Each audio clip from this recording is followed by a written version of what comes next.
नमो नारायण, जय महाकाल, जय मां बगलामुखी। सभी मेरे दर्शकों का बहुत बहुत स्वागत है। अपने इस आज के टॉपिक को शुरू करने से पहले मुझे कुछ कमेंट आ रहे हैं। गुरुजी, मुझे आपसे दीक्षा चाहिए। मैंने इसके बारे में विस्तृत ब्लॉग www.ktgyan.com पे लिख दिया है, आप उस ब्लॉग को पढ़ लीजिए। ठीक है। दूसरा मुझे कमेंट आया था कि क्या आप बगलामुखी की दीक्षा देते हैं। देखिए, आपने मेरे हर वीडियो में सुना होगा, मैं मां बगलामुखी का ही नाम लेता हूं। मैं मां बगलामुखी का साधक हूं और आगे आने वाले समय में आपको दीक्षा दूंगा।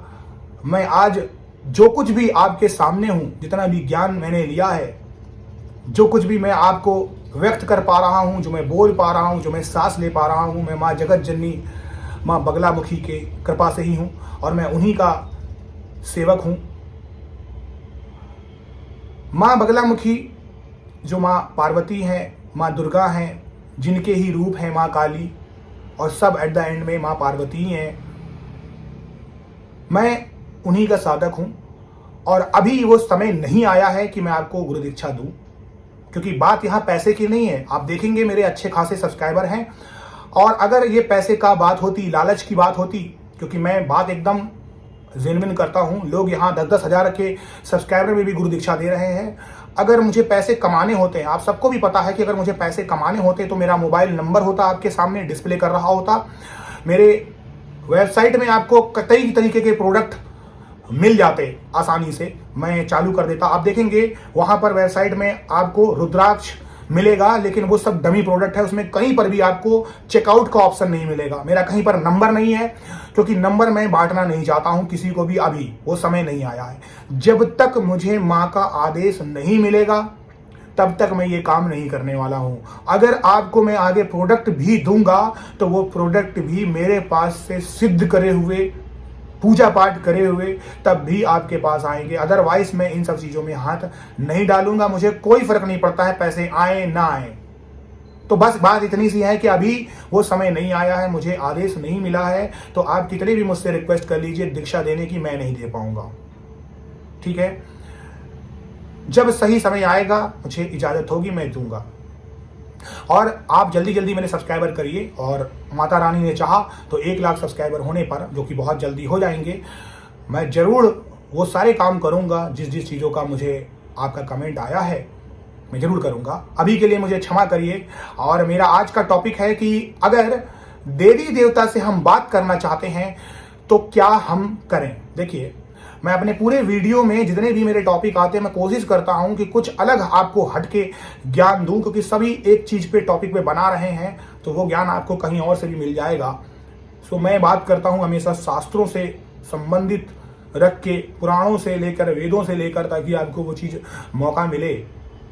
एक जो सच्चा साधक है, देखिए 2 बातें हैं, आपके ऊपर है आपको क्या करना है। अगर आपको भक्ति मार्ग ही चुनना है, आपको कुछ नहीं चाहिए है, अब कोई प्रकार की कोई लालसा नहीं है, कोई माया नहीं है, आपने सोच लिया है कि मुझे अपने ब्रह्मचर्य को बचाना है, ब्रह्मचर्य का पालन करना है, मुझे भगवान पे ही पूरी भक्ति करनी है, तब आप सिर्फ नाम जाप जपिए। नाम जाप में नमः शिवाय नहीं आता, इसके बारे में मैंने पहले बता दिया। नाम जाप में केवल जो सिर्फ नाम आएगा, जैसे कृष्ण कृष्ण, राम राम, है ना, राधे राधे, है ना, तब ही आप नाम जाप जपेंगे और वही काम करेगा।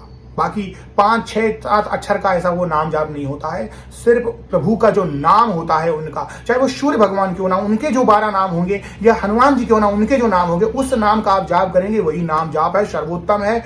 किसी भी प्रकार की कोई दीक्षा की जरूरत नहीं है, कोई मंत्र नहीं, कोई तंत्र नहीं, कोई विधान नहीं, कोई विधि नहीं, कोई कपड़े नहीं, कोई जगह नहीं। जैसे चाहे वैसे, चाहे आप मलिन क्यों ना हो, आपने अपने आप को स्वच्छ क्यों ना किया हो, इसमें कोई नियम ही नहीं होता है। नाम जाप के लिए हर इंसान फ्री है।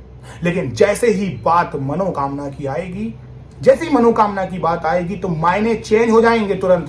क्योंकि जब मनोकामना आई तो आपके अंदर ग्रीड आया। अब ग्रीड का मतलब 100% वो लालच है। भाई, अगर आपको पैसे चाहिए हैं और उस कम पैसे से आपका काम हो जा रहा है तो ग्रीड ही तो है, ग्रीड ही है ये। अगर आपको सिद्धियां चाहिए तो ग्रीड ही है। तो अगर ग्रीड है तो बुरा नहीं है। इतना भी ज्यादा ग्रीड आपके अंदर बुरा जब होता है जब वो अति हो जाए। ग्रीड नहीं है, लेकिन ग्रीड है। जब ग्रीड है तो फिर उसके जप तप करने का तरीका चेंज हो जाएगा, चीज़ें चेंज हो जाएंगी, विधान चेंज हो जाएगा और फिर उसके लिए फिर दीक्षा भी लगेगी, तरीका भी लगेगा और सारे वो नियम अपनाने पड़ेंगे जो शास्त्रों में लिखे हुए हैं। अगर आपको देवी देवताओं से बात करनी है तो सबसे बड़ा तरीका यही होता है कि आप अपने भक्ति का पहले चुनाव करिए कि आपको चाहिए क्या है। ऐसा नहीं है कि आप मोक्ष की तरफ जाना चाहते हैं तो आपको देवी देवता नहीं बात करेंगे या आपके अंदर मनोकामना पूर्ति आपने अभी तो बात नहीं करेंगे। बिल्कुल करेंगे, क्यों नहीं करेंगे, बिल्कुल करेंगे। बस बात इतनी सी है कि अगर आप मोक्ष की बातें करते हैं तो बात करेंगे, आपके साथ आजीवन साथ रहेंगे और मनोकामना होगी तो आपने इतने दिन की साधना की, मनोकामना पूर्ण हुई, बात हुई और वो चले गए। तो चुनाव आपको करना है कि आपको किस रास्ते में जाना है। इसके लिए कोई साधक कुछ नहीं कर सकता, कोई भगवान कुछ नहीं कर सकते हैं। चुनाव आपको करना है। रास्ता दिखाने वाला गुरु होगा और रास्ते पे चलाने वाला भगवान होगा। तो आपको क्या करना है वो आप डिसाइड कर लीजिए, बाकी सब भगवान कर लेंगे और साधक कर लेगा। तो आप पूजा पाठ करते रहिए, धीरे धीरे आपके जैसे जैसे सिद्धियां होती रहेंगी, आपकी मनोकामना आगे बढ़ती रहेगी, भगवान आपको स्वप्न में आके सब बताएंगे। और जैसे जैसे आपका मंत्र जाप सिद्ध होगा, देखिए मंत्र बहुत पावरफुल होते हैं। मंत्र जाप का एक मुझे कमेंट आया था कि क्या मैं बोल के कर सकता हूं, क्या मैं आंखें खोल के कर सकता हूं। आप जो चाहें वो सब कर सकते हैं, आप स्वतंत्र हैं, आप स्वतंत्र है। लेकिन अगर मुझसे आप पूछेंगे शास्त्र सम्मत क्या होता है कि जो 100% 1000% काम करेगा, तो वो होता है मानसिक जाप। वाचिक मतलब बोल बोल के ओम नमो भगवते वासुदेवाय, ओम नमो भगवते वासुदेवाय। ये क्या है? ये आपका वाचिक है, आप बोल बोल के कर रहे हैं, इसका 10 गुना फल मिलता है। ऐसे बुदबुदा रहे हैं, इसका मतलब क्या हुआ? उपांशु है, आपके ओंठ और लिप्स हिल रहे हैं, इसका 100 गुना फल होता है। लेकिन जब आप मन चिंतन करते हैं और कहीं उस मन चिंतन में आपने जबान भी नहीं आई, कुछ भी ना, और आंख बंद कर ली, मानसिक जाप हो गया, उस परमात्मा को अपने यहां आपने बसा लिया। एक बार आपने चेहरा देखा, फोटो देखी, जैसे मेरे पीछे फोटो है, मैंने देखा एक बार और ऐसे बंद किया और अब मेरे दिमाग में कुछ आ ही नहीं रहा। मोबाइल कहां, नौकरी कहां, बिजनेस कहां, परिवार कहां, मैं सिर्फ भगवान को महसूस कर रहा हूं। दैट्स मीन अब आपके भगवान अंदर बस चुके हैं, अब आप मीराबाई बन चुके हैं, अब आप सूरदास बन चुके हैं। तो ये जो मीराबाई और सूरदास जब आप बन जाते हैं, यही परम ज्ञान है, यही परम भक्ति है। और जब ये परम ज्ञान परम भक्ति आपके अंदर हो जाएगी, जब आप मानसिक जाप करेंगे, जब आपने त्राटक लगा के देखेंगे भगवान को, तब आपसे भगवान बात करेंगे, क्योंकि तब आपका मंत्र बहुत तेजी से काम करेगा, तब सिद्ध होगा। और जो लोग पूजा पाठ करते हैं उनकी अपेक्षा साधना वाले से भगवान जल्दी खुश होते हैं, क्योंकि साधना में आप एक संकल्प लेते हैं, वहां पर आपका एक डेडिकेशन देखा जाता है, एक दृढ़ प्रतिज्ञा आपकी देखी जाती है कि मैं इतने बजे साधना करूंगी, मैं इतने बजे ये साधना करूंगा, मैंने ये कपड़े पहने हैं, मैंने ये आसन लगाया है, मैंने ये माला ली है, मैं ये भोग लगाऊंगा। और अब जाते जाते मैं आपको एक गुरु मंत्र देना चाहता हूं। जो मेरे भाई बहन कोई भी साधना करते हैं, एक बात जान लीजिए कि हमेशा अपने नीचे आसन जरूर बिछाइएगा, आसन जरूर बिछाइएगा। जिस भी देवी देवता के पूजा करते हैं उस कलर का आसन होना चाहिए। अगर कोई आपको समझ में नहीं आ रहा तो आप कुश का आसन ले लीजिए, किसी भी ऑनलाइन प्लेटफॉर्म में आपको ये कुश का आसन मिल जाएगा, उसको डालिए। कुश उष्मा का सुचालक होता है, आपकी एनर्जी को नीचे धरती पे जाने नहीं देता, वो एनर्जी आपको ही मिलेगी। अदरवाइज आप ऐसे डायरेक्ट बैठ जाएंगे तो जो भी आपने मंत्र की शक्ति ली है सब धरती में समाहित हो जाएगी, क्योंकि धरती सब खींच लेती है। आपने साइंस में पढ़ा होगा, गुरुत्वाकर्षण, ग्रेविटी है, वो सब खींच लेगी। खत्म, मैं साइंस की बात कर रहा हूं।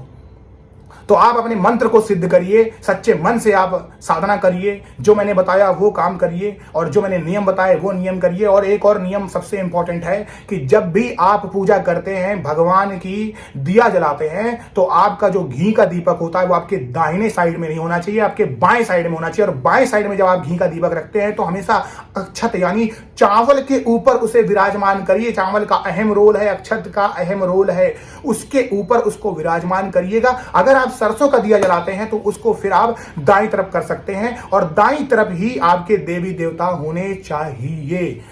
इस तरीके से अगर आप पूजा साधना करते हैं तो 100 में से 100% ही आपके रिजल्ट सर्वोपरि होंगे, यही शास्त्र सम्मत है। इसी के साथ मुझे इजाजत दीजिए। प्रभु नारायण आपकी सभी मनोकामनाएं पूर्ण करें और आपका घर खुशियों से भर जाए, आपकी झोली भर जाए। यही मैं मां बगलामुखी से प्रार्थना करता हूं, मैं महाकाल से प्रार्थना करता हूं, मैं नारायण से प्रार्थना करता हूं। हरि ओम।